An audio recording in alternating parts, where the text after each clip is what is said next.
It's 25 minutes to 8. In the few months since ChatGPT and Bard, both artificial intelligence tools, have become widely known and used, one of the biggest challenges they pose is in education. Any teenager or university student in your life has almost certainly used it in their academic work, or at least had a go at it, been given it a try, even if they didn't get to passing it off as their own work.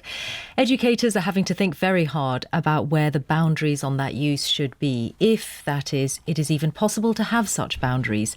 It also means a rethink of what we teach because of the even greater way AI will now affect the jobs of the future. Professor Rose Luckin is from University College London, co-founded the Institute for Ethical AI in Education, and she's the author of AI for School Teachers. And Professor Bhaskar Veera is Pro-Vice-Chancellor for Education at the University of Cambridge and has been looking at guidance on AI for Cambridge and for Russell Group universities. Good morning to you both. Good morning, Martha. Michelle, actually. Michelle, sorry. That's fine. Martha's also on air this morning. Yeah, absolutely. Professor Veera, just first of all, on the university setting, how do you think this latest incarnation of AI is going to affect the content and the style of academic teaching? So thanks, Michelle. In terms of the content of what we teach, obviously, it will impact different subjects in different ways. So you'd hope, just to the subject of today's program, that a medical doctor would have a basic knowledge of the human anatomy before we let them loose on patients. So a certain amount of content which is knowledge-based will continue to be important in certain types of teaching.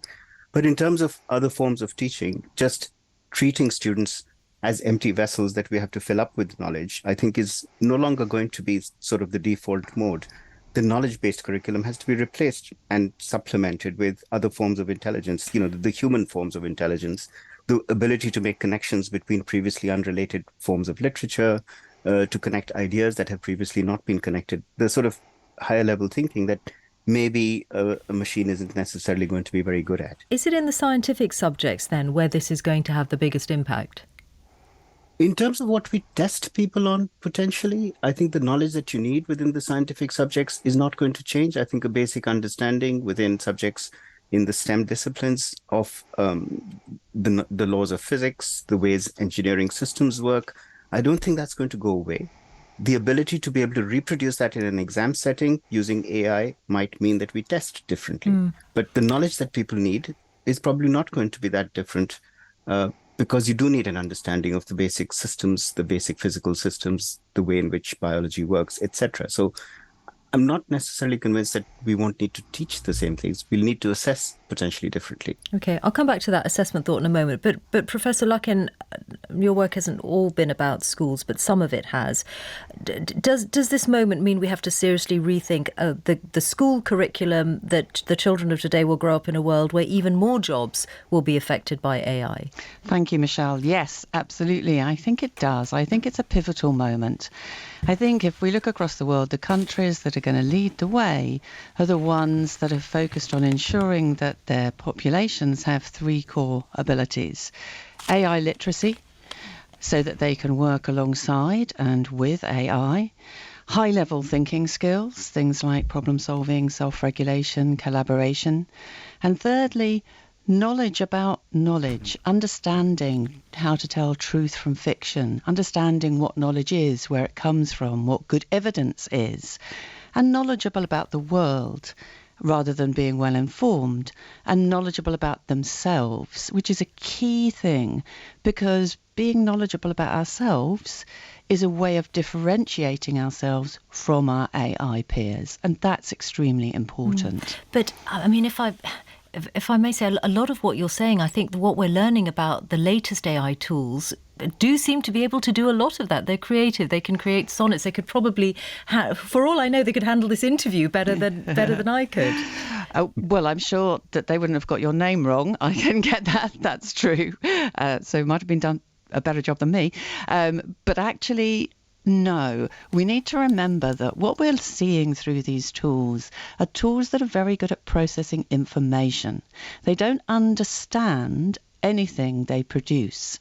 So if we think about a tool like ChatGPT, it produces information that it has collated, but it has no understanding of how the words that it produces apply to the real world. And that's a really important difference that I think we've lost sight of, the difference between knowledge and information.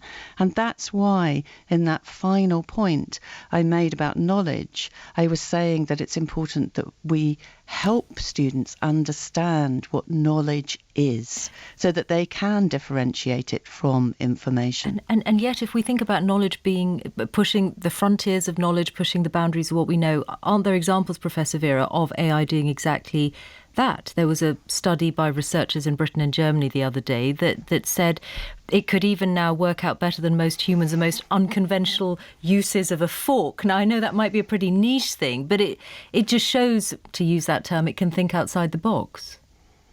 I think that's probably true, but at the same time, it's also been reported to be associated with what people call hallucination. It makes things up. So these are language models. These predict words which might plausibly follow each other. They don't necessarily bear resemblance to reality. So I know of examples where citations have been fictionalized, plausible authors who might plausibly have written an article, but actually you find that the AI has actually just generated an article that doesn't exist. You ask it to do a plot summary. Sometimes it makes up characters that don't exist in the book. Okay. So I just want to ask you a quick final thought about assessment, because you mentioned it earlier. Does it mean the end of open book exams or coursework? not necessarily. So we've been thinking about this quite a lot. And I think you mentioned in the introduction that, we're working together across the Russell Group universities, but a number of others. And while it does make it easier for people to submit work which has been generated through AI, I think we have to go back to the expectation that students submit for assessment work that is their own original work. So this is no different to the rules that we have against things like plagiarism, the rules that we have against collusion. The use of AI would be seen as violating those basic principles that you're not submitting your own original work. So it isn't that much of a game changer in that assessment sense. Okay. But we also do need to reinforce that honor code among students. Okay, Submit what you have generated. Professor Vera, Professor Luckin, thank you both.